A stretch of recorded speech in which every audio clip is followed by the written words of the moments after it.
اللهم صل على محمد وآل محمد.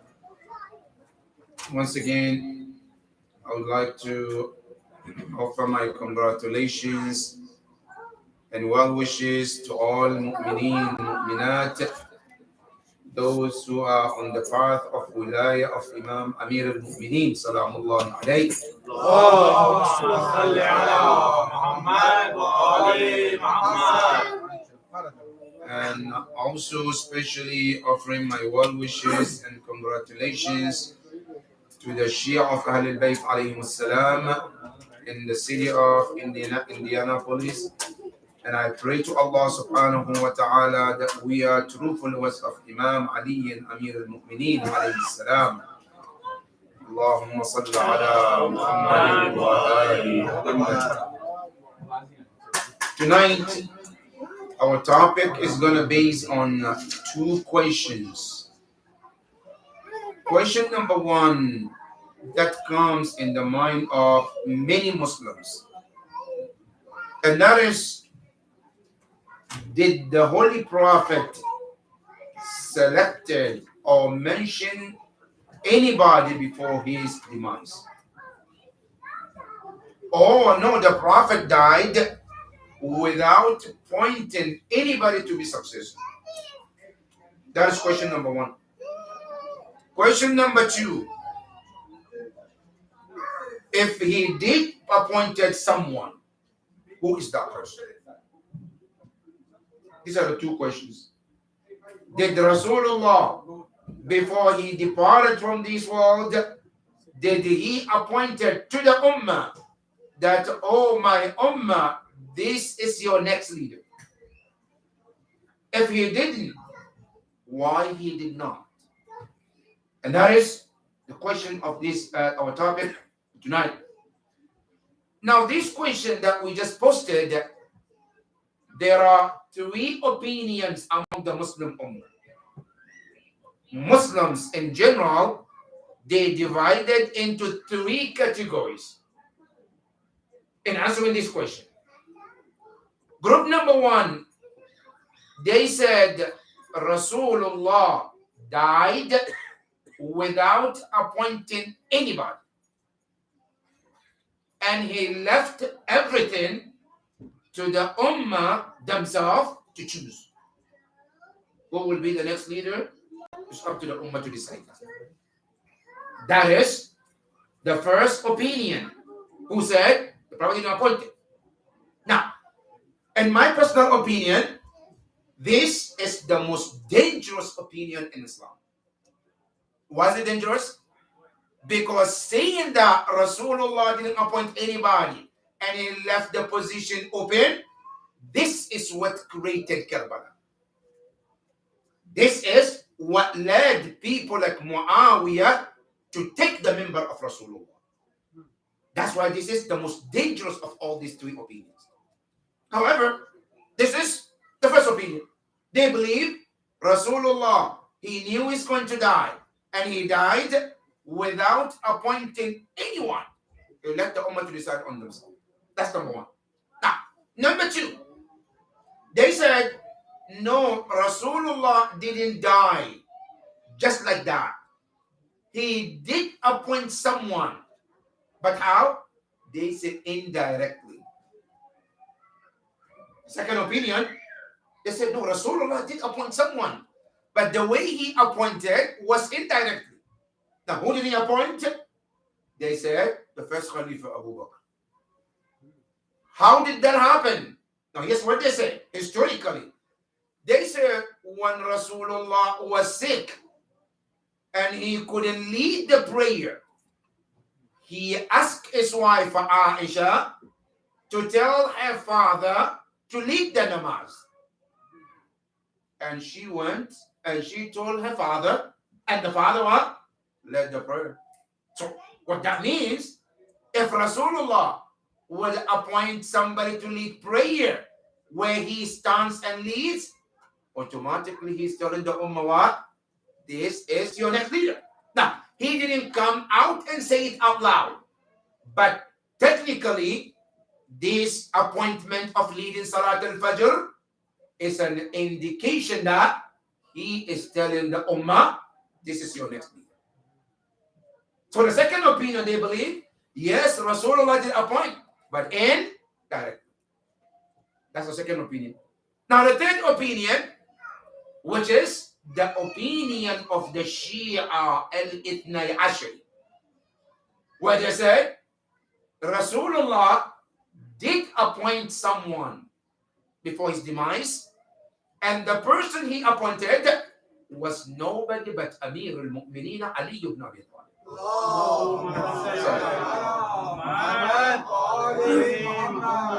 So that is three opinions. Now, whatever the case is, now it is upon Shia Ithnai Ashari to prove two things.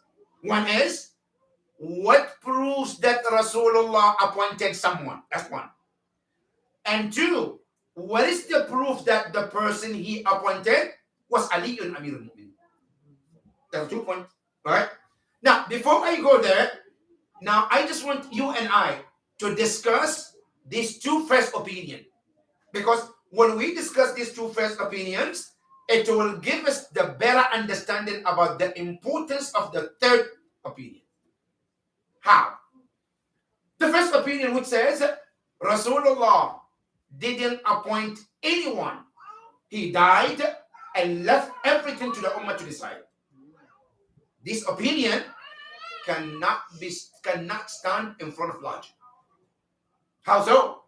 Here's the reason. Now, number one, if you go to the Quran tells us no prophet ever dies without somebody to replace him. How would it be only Rasulullah will die without nobody? Now, if you go to the Quran, even some prophet, before they died, they were asking Allah for somebody to represent them. One from the Quran, Zakaria alayhi salam. Zakaria was one of the prophets. Before he died, he constantly asking Allah. And Quran mentioned in Surah Maryam that Zakaria continuously asking Allah that, oh Allah, give me somebody. Listen to the ayah carefully. It says, give me someone who will inherit me and follow my footsteps after Allah. Which is what? Successful. Right? That's Zakaria. And Quran mentioned. Right? Now, Quran says, and I quote the ayah, رَبِّ لَا تَذَرْنِي فَرْدًا وَأَنْتَ خَيْرُ الْوَارِثِينَ. Zakaria. Ya Allah, don't let me live alone and die alone without a child. Even though I know you are the best to inherit everyone. That's Zakaria. Now, then another ayah, he says, يَرِثُنِي وَيَرِثُ مِنْ آلِي يَعْقُوبَ وَجَعَلْنِي رَبِّي رَضِيًّا. Ya Allah, give me a child who will inherit me, who will take my position, my responsibility after I die, so that he takes that guiding people to the path of Allah. That is Zakaria. Number two, Dawood alayhi salam. Dawood didn't die until he appointed what? Sulaiman, which Quran says, right? وَوَرِثَ سُلَيْمَانُ دَاوُودَ. Allah said Dawood is a prophet. Before he died, he didn't leave until somebody is standing his position to take the leadership. That's number two. Number three, Musa and Harun, they were brothers, prophet, but one of them was what? The successor of another one. So, if you go to the Quran, this has been the sunnah of Quran, that no prophet dies unless there is another prophet to replace him. Why is the only prophet doesn't have someone is Rasulullah? Does it make sense according to the Quran? Of course not. That's number one. Number two, assume we accept this. Say yes, Rasulullah didn't appoint anyone. Good. Now the question is, where did the first Khalifa appointment came from?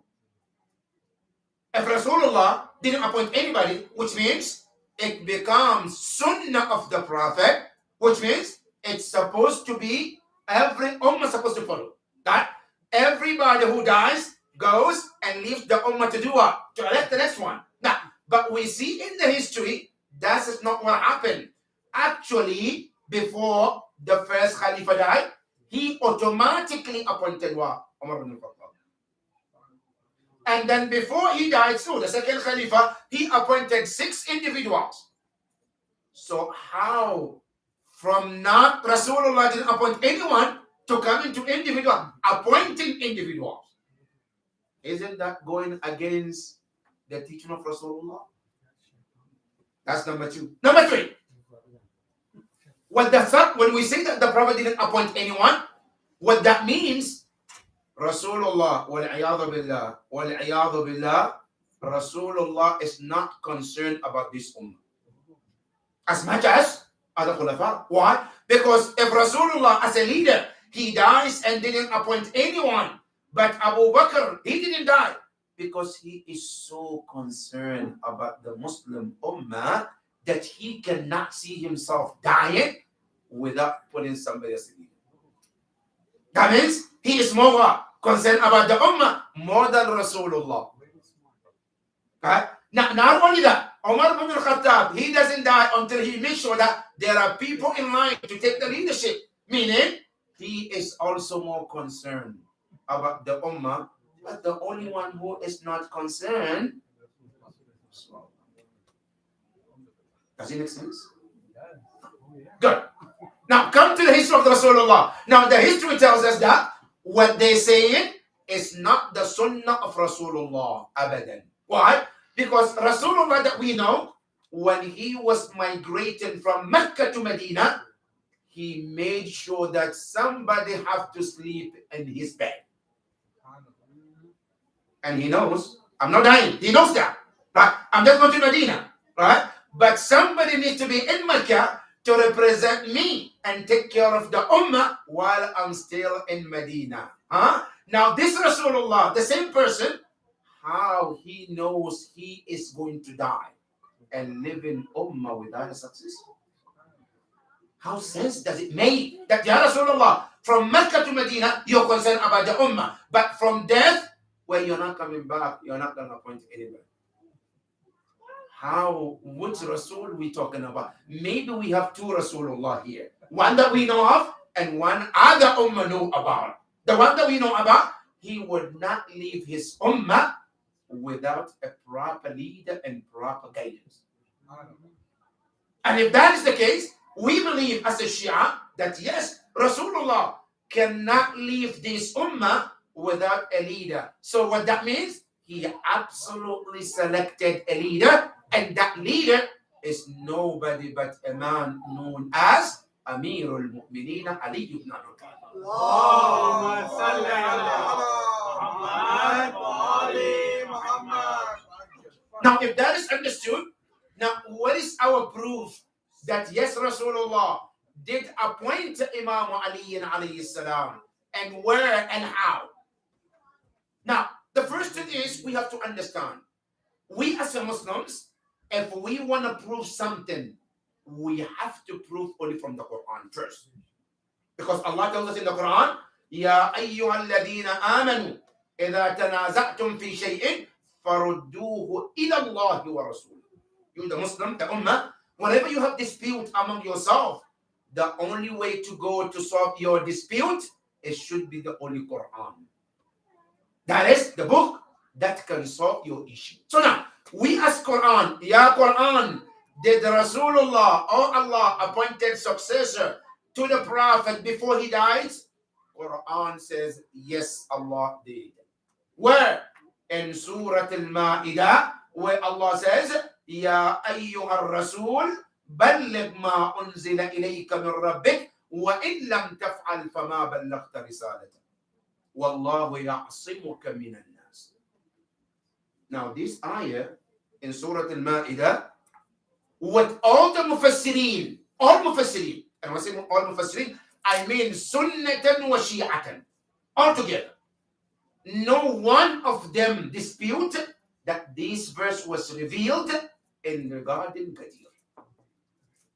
And if you want to check some of the books that the Muslim Ummah wrote about this incident of Ghadir, so that people don't think that, oh, Ghadir is about Shia, they are the one talking about it. No, in reality, Al-Ghadir is about the Muslim Ummah. And one of those scholars who wrote about this, one on the top of the list, is known as Tafsir al-Kabir, written by Fakhruddin al-Razi. That's number one. Number two, another scholar from Al-Sunnah wal Jama'ah, known as Jalaluddin al-Suyuti, in his tafsir known as Tafsir Durr al-Manthur.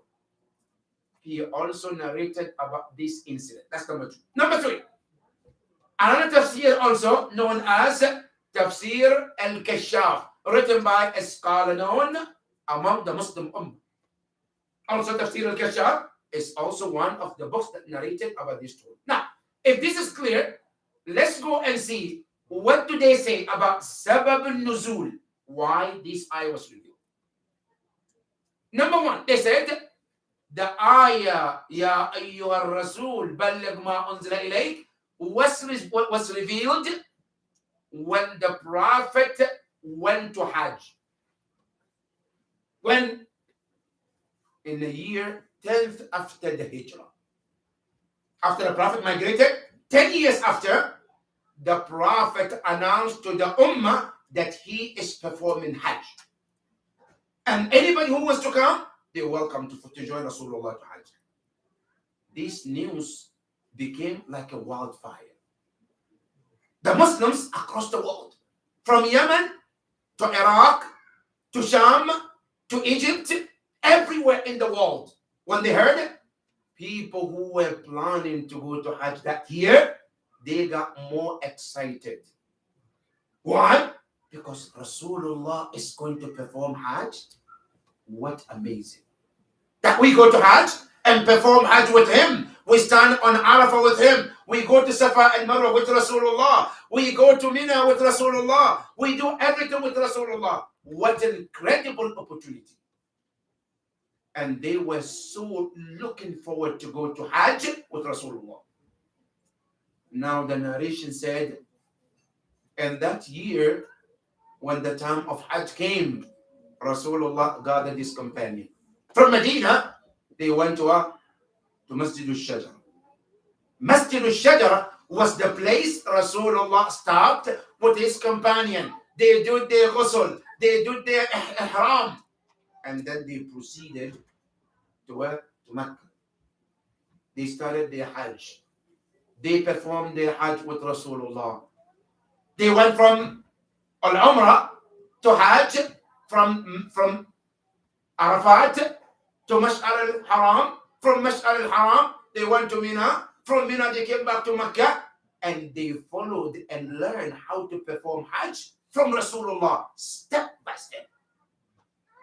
And the Muslims were filled in their heart with love and happiness.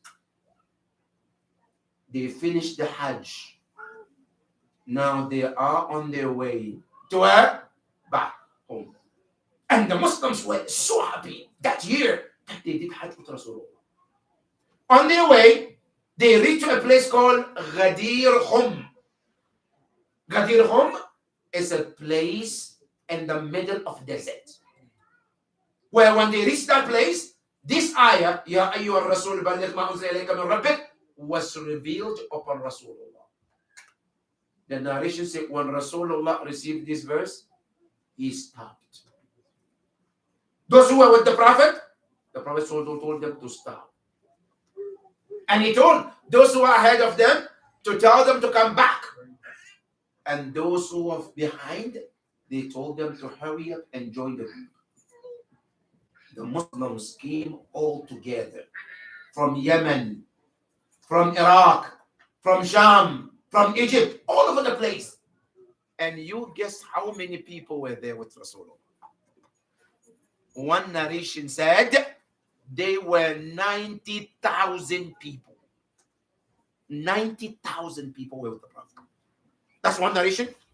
Now, some narration, no, there were more than that. How many were there? The second narration, there were 100,000 people. The third narration said, no, there were 124,000. They were with the Prophet in that Hajj. After that, Rasulullah told Bilal al-Habashi, Ya Bilal, call Adhan. Adhan for what? For Salatul Dhuhr. Bilal al-Habashi called Adhan. The Muslims, they started to make wudu right there in the middle of desert. They made wudu. After that, almost 90,000 of Muslims, they all stood behind Rasulullah and they performed Salatul Dhuhr with Rasulullah. After they finished Salatul Dhuhr, then what happened? Rasulullah told them, I have a speech I have to deliver. And that speech, I need a member where I can stand higher, where everybody can see me. The companion said, Ya Rasulullah, but there's no place to put member. This is the middle of desert. What can we do, Ya Rasulullah? Then the answer comes from Rasulullah. He said, take the seat of your horses and camels and stack them on one another. He started to take the horses' seat. They stacked them and stacked them and stacked them. And immediately they were able to perform member. Rasulullah came. He stood on that member. And the narration said, the Prophet started to praise Allah. He thanked Allah. And he bear witness there is no God but Allah. He bear witness Muhammad is the messenger of Allah. After that long khutbah, then the Prophet asked the Ummah, all those 90,000 men, he asked them. He said to them, did I teach you about Allah, about Tawheed, about Ma'ad, about Qiyamah, about everything? He said, Bala ya Rasulullah. Yes, you have taught us. Then Rasulullah said, okay, Allahumma shahad. Ya Allah, bear witness that they said, I taught them Salat, Hajj, Zakat, Khums, everything. Then the Prophet asked them one more time. He says, is there anything else I haven't done to teach you? He said, Ya Rasulullah, no. لَكَدْ نَشْهَدْ أَنَّكَ بَلَّغْتَ وَنَصَحْتَ. So we bear witness, you have taught us, and you have advised us, and not only that, وَجَاهَدْتَ فِي سَبِيلِ. And we bear witness that you have given the best of your struggle in the path of Allah. Then the Prophet says, Allahumma shahid. Ya Allah, bear witness. Now, after that, then the Prophet says, now listen. Ana mas'ul wa kullukum mas'ulun. I will be asked by Allah yawm al-qiyamah, and all of you will be asked about your responsibility yawm al-qiyamah. Then Rasulullah said to them, Allahu mawlai wa ana mawla kullu mu'minin wa mu'min. So Allah is my master, and I am the master of every believing male and female. You say, Bala ya Rasulullah. Yes, indeed. We believe Allah is Mawla. And I want you to remember this. What the Prophet says, Allahu Mawla wa ana Mawla kullu mu'min wa mu'mina. Now, because in the history, everybody agreed on this. But the only part they dispute is the kalima man kuntu Mawla fahada aliyul Mawla. Now, remember, Allah and the Prophet used the word Mawla too. But they agreed with that. Now, with that said, then they all said, yes, we believe Allah is Mawla. And we believe you, Rasulullah, you are Mawla too. Then the Prophet said, okay. Now, not only am Mawla, alastu awla bil mu'minina min anfusihim. Am I not more authority? Don't I have more authority upon Muslims than they have authority upon themselves? You know, this is very deep. Because Rasulullah in Ahlul Bayt, the authority is that the Prophet have more authority on me than I have authority upon myself. If I want to do something and the Prophet said, no, do this way, then his right is more upon me than myself. Even if I feel this is best for me, the Prophet said opposite, I have to listen to the Prophet. That's the meaning of what? Al-wilaya. When you say al-wilaya, meaning somebody having authority over you where his words is final. That's the meaning of wilaya. So Rasulullah says, Alastu awla bil mu'minina min anfusihim. don't I have authority upon the Muslims more than they have upon themselves? They said, Bala ya Rasulullah, you do have that. Then the Prophet said, okay. Ya Ali, come close. Imam Ali comes and says, he hold his hand and raised the hand all the way to the sky. Alright? Now here, the narrators, Ibn Abbas, Zayd ibn Arqam, they said, Rasulullah, he raised the hand of Imam Ali, right? Hatta bana bayada ibtayhima. These all details are very important, brothers and sisters. Now, this is from the history. He said, Rasulullah, when he held the hand of Ali and he raised the hand, you look in my shirt here, right? You can see a white thing inside, don't you? Now, this is how this kaba is supposed to be done. Now, don't think that this was rape. It's not a rape. That's how they saw it. Now, what they do it because back in those days, they live in desert and heat. So this hole, what it does, it gives you some air back and out. All right? So that's what they leave it. So this is intentionally. Ibn Abbas, he said, when Rasulullah raised the hand of Ali, right? We see the white shirt inside the Imam Ali's armpit and Rasulullah's armpit. Which means he wants to say Rasulullah raised the hand so high so everybody can see whose hand he was raising. So that tomorrow nobody comes and says, no, I think it's somebody else, not Ali. No, so that you know the hand that was raised was nobody but the hand of Amir al-Mu'mineen Ali bin Ali.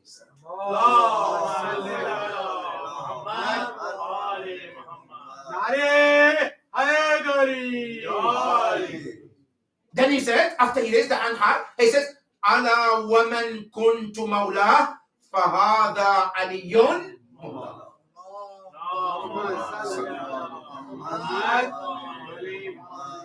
Now, historically they said, Rasulullah repeated it how many times? 3 times. Man kuntu mawla, fahada ali mawla. Man kuntu mawla, fahada ali mawla. 3 times. But Imam al-Hanbal, one of the Sunni school of thought, he said no.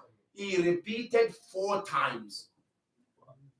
Imam Hanbal is saying it 4 times. Rasulullah repeated it. Right? Then after that, Rasulullah said, Allahumma wali man wala. Wa'adi man ada. Wansur man nasara. Wakhdhul man khadala. Wa'adir al-haqqa ma'ahu haythu mada. 5 important du'as. 5. Allahumma wali man wala. Adi man ada. Wansur man nasara. واخذل من خذل وأدر الحق معه حيث مضى. 5 important du'as. What is it? Allahumma wali man wala. Ya Allah, whoever followed and takes him wali, you be his leader too. What does it mean? Who never takes Ali to be a leader, Allah said, I'm not his leader either. That's number 1. Number 2, wansur man nasara. Whoever supported Ali and his cause, Allah support that person too. Number 3, wakhdhul man khadala. Whoever put Ali down, Ya Allah, put them down too. Ya Allah, not only that, it says, وَأَدِرَ الْحَقَّ مَعَهُ حَيْثُ مَدَارَ. Allahu Akbar. Ya Allah, anytime Ali turns, let the truth turns with Ali. You know, here there is one fadila of Imam Ali. You know, you and I, we're supposed to find where the truth is and go to the truth and follow the truth. Now, here Imam Ali was told by Rasulullah, no, the truth should be searching for Ali, and wherever Ali goes, the truth should go there. Now, do you need to doubt if you're on the right path or not? If you're following Ali? For some people who said, are we on the right path or not? Now, if Ali, the truth is searching for him, to be with him, and you are following Ali, then you are doubting, am I on the right path? Because we are minority. Because other party are majority. So you're wondering. When Allah and the Prophet says, وَأَدِرِ الْحَقَّ مَعَهُ حَيْثُ مَضَى. The truth is with Ali anytime Ali turns out. Then after that, Rasulullah said to the companions, all of them, 9,000 people, he said, Sallimu alayhi bi imratil mu'minin. He said, every one of you should go and say salam to Amir al-Mu'mineen. And don't say salamu alayka ya Ali. No, no, no. He said, say this word, assalamu alayka ya Amir al-Mu'mineen. Every one of those companions came. Now, from Tariq al-Tabari, he says that one of the first person to come and congratulate Imam Ali was whom? Abu Bakr. He came and he said, and I quote his words, he says, Ya Ali, asbahta. It's the first, bakhin lak. Ya Ali, asbahta wa amsayta mawlaya wa mawla kullu mu'minin wa mu'min. What does it mean? Bakhin in Arabic meaning congratulations. Congratulations to whom? To Ali. I said, asbahta, you have become in the morning, in the evening, our leader that we all have to follow and listen to. Asbahta mawlaya wa mawla kullu mu'min. And not just my mawla, you are the mawla of every believing male and female.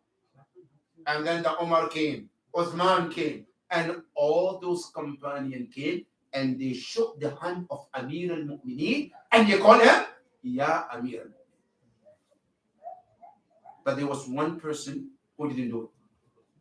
One person. Historically, his name is Al-Harith ibn Nu'man al-Fihri, la'natullahi alayhi. He came to the Prophet. Ya Rasulullah, ahadha minka aw min Allah? He says, this is from you or from Allah? You know, Rasulullah, you read Quran. La yantiqu anil hawa in huwa illa wahyun.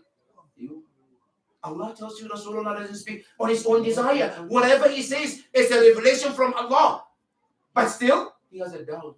Ahada minka aw min Allah? Then the Prophet says, Bal min Allah. It's not from me, it's from Allah. Then he says, Ya Muhammad, amartana bis salat sallayna, amartana bis zakat zakkayna, amartana bil hajj hajjajna. He says, you ask us to pray, we pray. You know, as if he's doing favor to Rasulullah. As if like, I'm doing for you, Muhammad, and now all of this didn't make you happy. Now you want to make your cousin to become a leader on us. Then he said, Na'natullah. He says, In kana hada min Allah. If this is really from Allah, Ya Allah, anzil alayya hijaratan min as-sama. Send a rock from the heaven to strike me. Now, you know what happened? Of course. Then indeed, the historians, they said, when he turned away from Rasulullah, going back to his house, he said, as he took one step away from the Prophet, a rock came from the sky and struck him and hit him and killed him instantly. Then another ayah came down. To Rasulullah, which we read, is called Surah Al-Ma'arij. سأل سائل بعذاب واقع للكافرين ليس له دافع. Allah says, سأل سائل, a person who asked for punishment for himself and they got it. Then Allah calls anybody who refused the wilayah of Imam Ali alayhi salam, Allah called him what? Kafir. Now, based on the Quran, meaning if somebody denied the wilayah of Imam Ali, can we call them kafir? The answer from the Quran, yes, we can. Because Quran says, this Nu'man al-Fihri, who denied the wilayah of Imam Ali, Allah said him, سَأَلَ سَائِلٌ بِعَذَابٍ وَاقِعٍ لِلْكَافِرِينَ لَيْسَ لَهُ دَافِعٌ. Allah called him kafir. When somebody denies the wilayah of Imam Ali alayhi salam, he can be called kafir because Quran called him kafir. Then after that, the Prophet sallallahu alayhi wa sallam said to them, Ala falyuballigh ash-shahid al-ghaib. Anybody who is present, it is their duty to tell others who happen to be absent.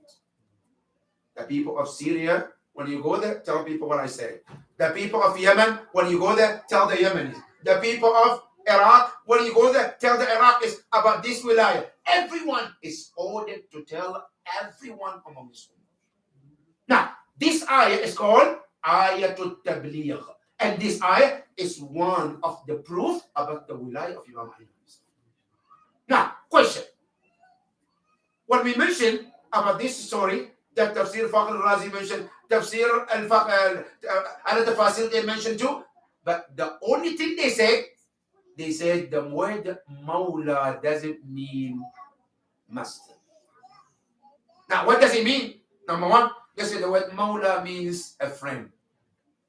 The second, they said the word Mawla means a supporter. And Mawla means a slave.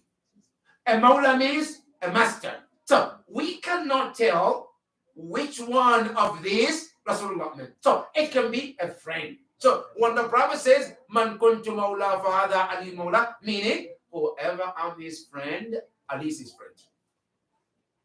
Now let's analyze this by the Quran and the fact and the reality.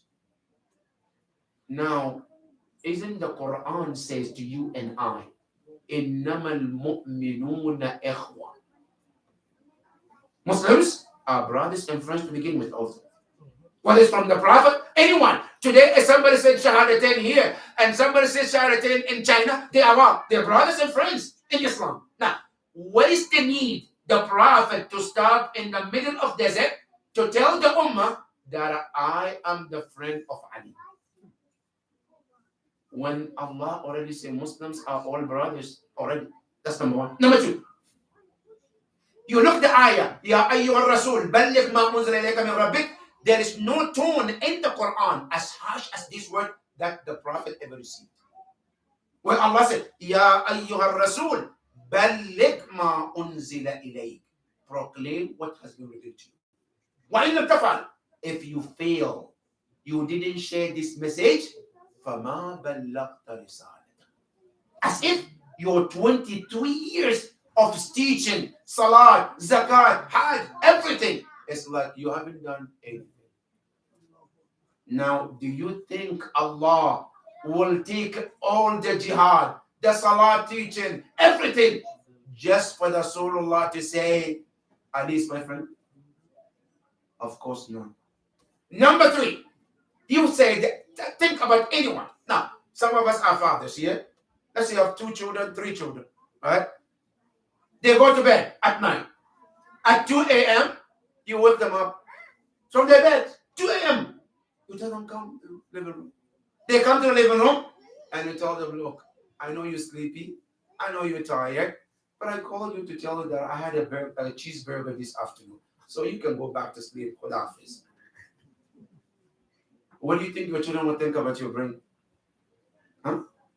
Dad, you're waking us up at the middle of night to tell us you have a cheeseburger and now you can go back to sleep. Rasulullah, you stopped the Ummah in the middle of desert, in the heat, to tell the Ummah, Ali is my friend. Now you go home. Is that what Rasulullah's brain is working? Of course not. If you look at the circumstances, we understood that there must be something very important than that. Why? Because Rasulullah said in his khutbah, says, Allah wa inna al-latif al-khabir nabba'ani. Allah the Almighty told me, Annani ushiku an ud'a fa ujib. I will be called to Allah very soon. And I have to respond to the call. Ya Rasulullah, where's the call? He says, I will be dying very soon. How soon? I said, very soon. And sure enough, this incident happened in the month of Dhul Hajj, Muharram, Safar, only 28, the Prophet departed from this world. So, if the Prophet is dying on the 28th of Safar, which is within less than 3 months, and he is saying, Ali is my friend, then who is his successor? Who is his Khalifa after the Prophet? Now, from the Ahlul Bayt school of thought and the Quran, tells us that the true successor of Rasulullah is nobody but Amir al-Mu'mineen Ali ibn Abi Talib.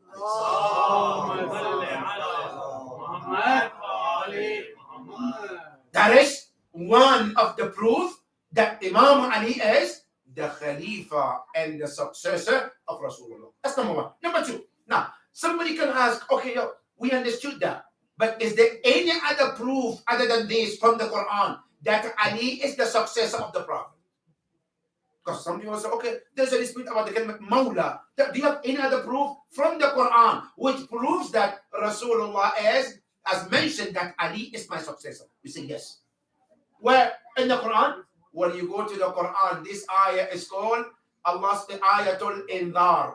وَأَنذِرْ عَشِيرَتَكَ الْأَقْرَبِينَ.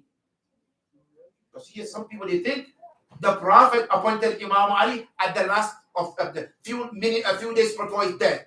But in reality, from day one, the Prophet appointed Ali as his successor. Where? Now we check this in the Tafsir.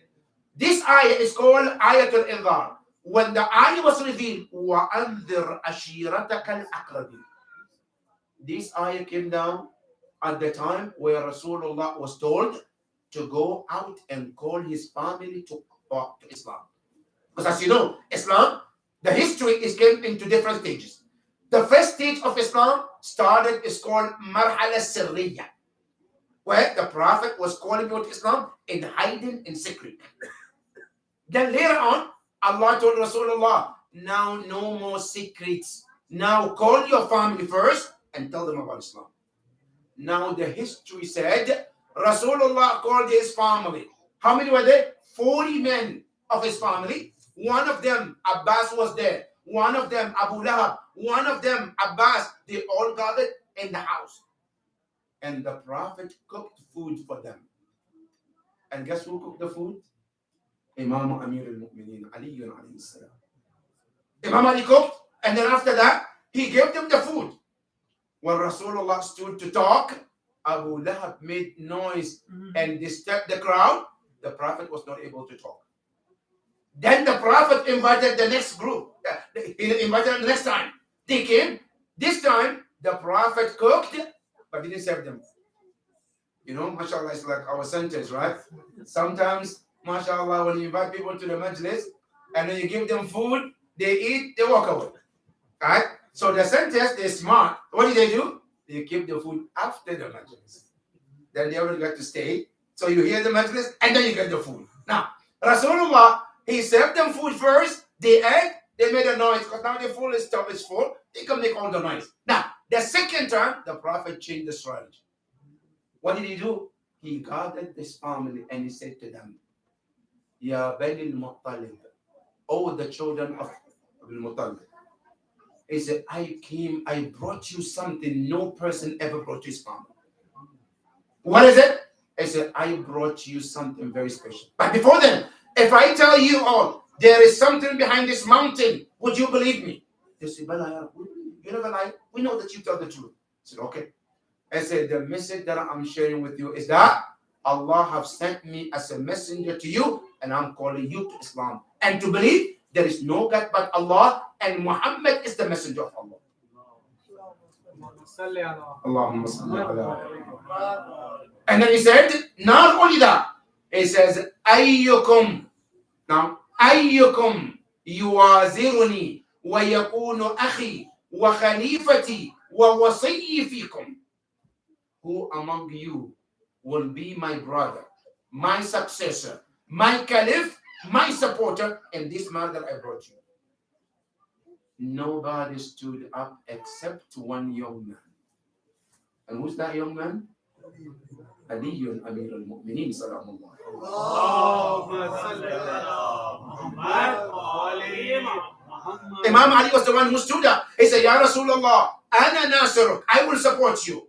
I will be your caliph. I will be your successor. Then the Prophet says, Ya Ali, Ijlis, sit. Thank you. He mentioned again the second time. Ayyukum yuwaziruni wa yakunu akhi wa khalifati wa wasiyyi fikum. Nobody stood except Ali the second time. Then the third time he said it. Nobody stood except Imam Ali. Then after that, said Rasulullah. Rasulullah said, listen. He says, Ya Ali, anta akhi wa wasiyyi wa khalifati fiha. He said, you are my brother. You are my successor. You are my caliph in them when I'm no longer here. from day one, huh? So if somebody thinks that the Prophet mentioned Imam Ali's Khalifa at the end, no, from the beginning he said it, not at the end. Right? That's number one. So the Prophet said from the beginning of his mission and then from the end of the mission too. Now, number 3, did he say somewhere in the middle too? Yes, he did. When, now listen, Allahu Akbar. When this ayah was revealed, إنما يريد الله ليذهب عنكم الرجس أهل البيت ويطهركم.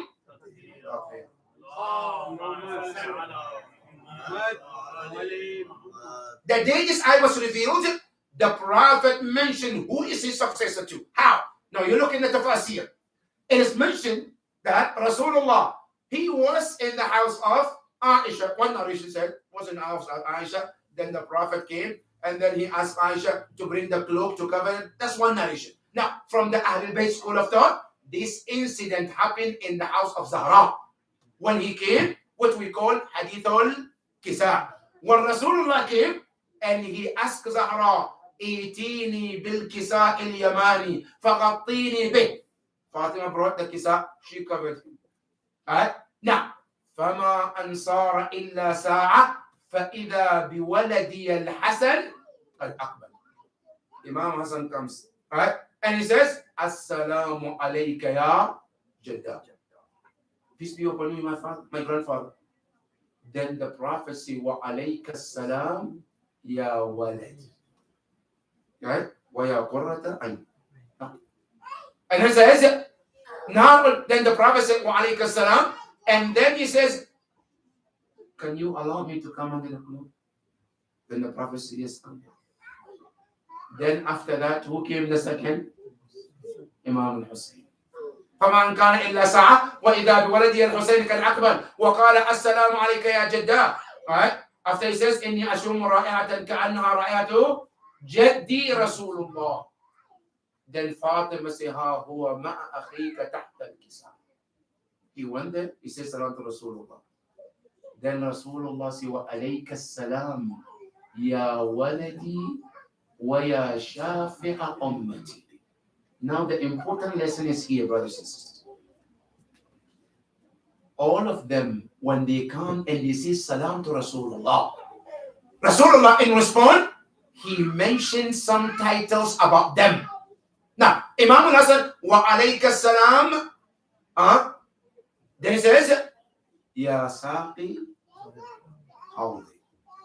When Imam Hassan came, wa alayka salam, Ya Shafi'a Ummati. Good.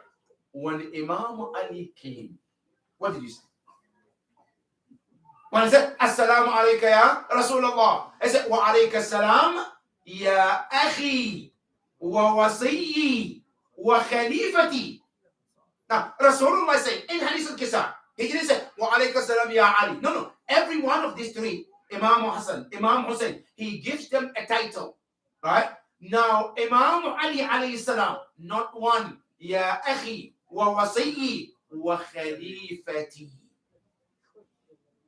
Now, if somebody doubt that Imam Ali is the successor, now all of these are the proof from Rasulullah saying, wa Khalifati. These are my successor. One in the beginning of his life, in the middle, and then at the end of his life too. So when we talk about Imam Ali is the next Khalifa after Rasulullah, it's not just based on the Ghadir. No. There are many facts, which makes him to be the one who is the successor of Rasulullah. Now, the last, not the least, from the Quran. Now, what makes somebody to qualify for the position of Khilafah? Is it because of age? Or because of being famous? Which one? What is the quality of a person to become a leader after Rasulullah? Okay. Now, because some people say it's age. Some people, it's because of age. Now, it says that when Abu Bakr was elected in Saqifa, when they asked him, why did he get elected? He said, because I'm the older than all of them. But it's funny. When he went to his father and he told his father, I'm elected to be the leader of Muslims. His father asked him, how did you become the Khalifa? He said, because I'm the older. Then his father said, okay, I'm older than you too. If the age that makes you, I give birth to you, I should be the Khalifa then. Right? Then he became quiet. But in Quran, what makes somebody to become eligible and qualified for the position? If he or she has the qualities of that leader who is now leader. Meaning, whatever it takes somebody to be leader today, if somebody has the same quality, then he or she can be what? The next leader. Now, let's see in the Quran, who is the person from the Quran who has every quality Rasulullah has. From the Quran point of view. Is there anybody other than Ali and Islam? Now, in case you wonder, you look Ayatul Mubahala, where Allah subhanahu wa ta'ala says, فَمَنْ حَاجَّكَ فِيهِ مِنْ بَعْدِ مَا جَاءَكَ مِنَ الْعِلْمِ فَقُلْ تَعَالَوْا نَدْعُ أَبْنَاءَنَا وَأَبْنَاءَكُمْ وَنِسَاءَنَا وَنِسَاءَكُمْ وَأَنفُسَنَا وَأَنفُسَكُمْ. Now check all the tafasirs. Rasulullah, no doubt. أبناءنا, he brought Imam al-Hassan and Hussein. No doubt about it. Now, وَنِسَاءَنَا, who did he bring? Fatima al-Zahra. Now, وَأَنفُسَنَا, who did he bring? Among all the companions, all those people who were there, nobody Rasulullah was asked by Allah to take to be Nafsul Rasul except whom? Aliyun Amir.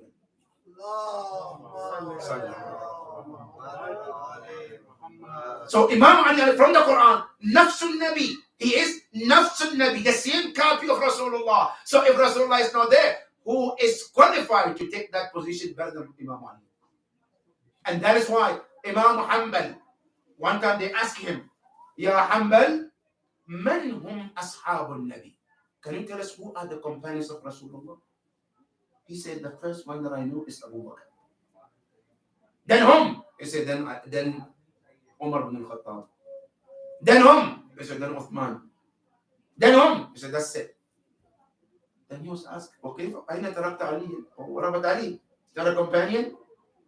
Now listen to the answer of Imam Hanbal. He says, سألتموني عن أصحاب النبي. He said, you asked me about who are the companions. And I told you, Abu Bakr and Umar and Uthman. But if you are to ask me, man huwa nafsul Nabi? Who is the same copy of Rasulullah? لَقُلْتُ لَكُمْ ذَاكَ عَلِيٌّ أَمِيرٌ. I would have told you, nafsul Nabi is nobody but Ali. Allahumma salli ala Muhammad wa ali Muhammad. So the true copy who deserve the position of Rasulullah, there is nobody who fit it except Imam Amir. And that is the fact from the Quran and from the hadith of Abdul. We pray to Allah subhanahu wa ta'ala that He gives us the basira to see the truth and follow the truth, Ya Rabbal Alameen. Ya Allah, we ask you to give us the basira, the insight to see the false and have to stay away from the falsehood, Ya Rabbal Alameen. Ya Allah, we ask you every day strengthen our iman on the wilayat of Imam Ali. Ya Allah, let our last breath be on the wilayah of Imam Ali. And Yawm al-Qiyamah, when you raise us in the wilayah of Imam Ali. And Yawm al-Qiyamah, give us the shafa'ah of Imam Ali. Bin Nabi wa Ali Muhammad, sallu ala Muhammadin wa Ali Muhammad. اللهم صل على محمد وعلى محمد.